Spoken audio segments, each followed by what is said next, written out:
প্রথম দেখাতে মনে হতে পারে বাহিরের উন্নত কোনো দেশের চিত্র এটি, কিন্তু না, এটা হচ্ছে আমাদের কুমিল্লা।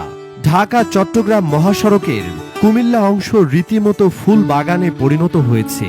মহাসড়কের মাঝখানের রোড ডিভাইডার বা আইল্যান্ড এখন নানা রকমের ফুলে ফুলে সুশোভিত।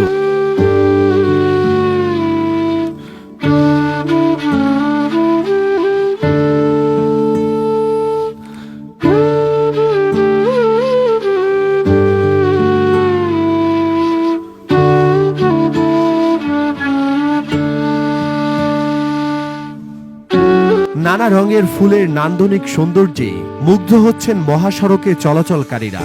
বাহারি ফুলের নজরকাড়া সৌন্দর্য চলার পথে যোগ করেছে এক ভিন্ন মাত্রা।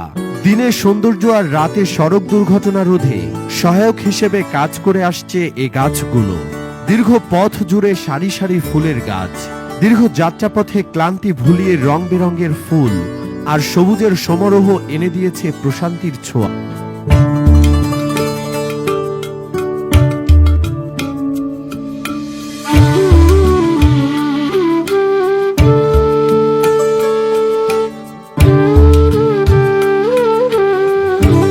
মাইলের পর মাইল পথ লাল হলুদ সাদা গোলাপি ফুলের দিকে তাকিয়ে কখন যে কেটে যাবে সময় টেরই পাবেন না।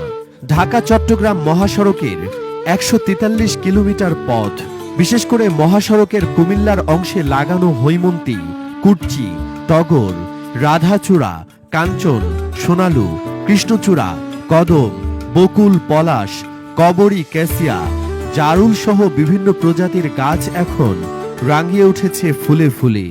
দেখে মনে হবে মহাসড়কের মাঝখানে বসেছে ফুলের মেলা। চলার পথে লাল হলুদ সাদা নানা রঙের নান্দনিক সৌন্দর্যে মুগ্ধ হচ্ছে মহাসড়কে চলাচলকারী যাত্রী সাধারণ।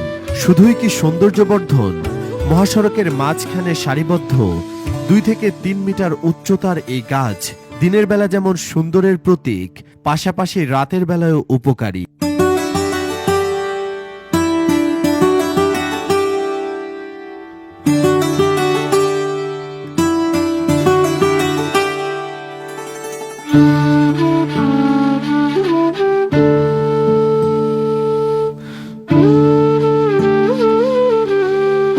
সারিবদ্ধ গাছ থাকার কারণে রাতের বেলা বিপরীত দিক থেকে আসা গাড়ির হেডলাইটের আলো চালকদের চোখে লাগে না। এতে করে এ মহাসড়কে রাতের সড়ক দুর্ঘটনাও অনেকাংশে কমেছে, এমনটাই মনে করছেন যানবাহনের চালক এবং সড়ক ও জনপথ বিভাগের কর্মকর্তারা। দেশ বিদেশে কুমিল্লার সৌন্দর্যকে ছড়িয়ে ছিটিয়ে দিতে ভিডিওটি শেয়ার করুন।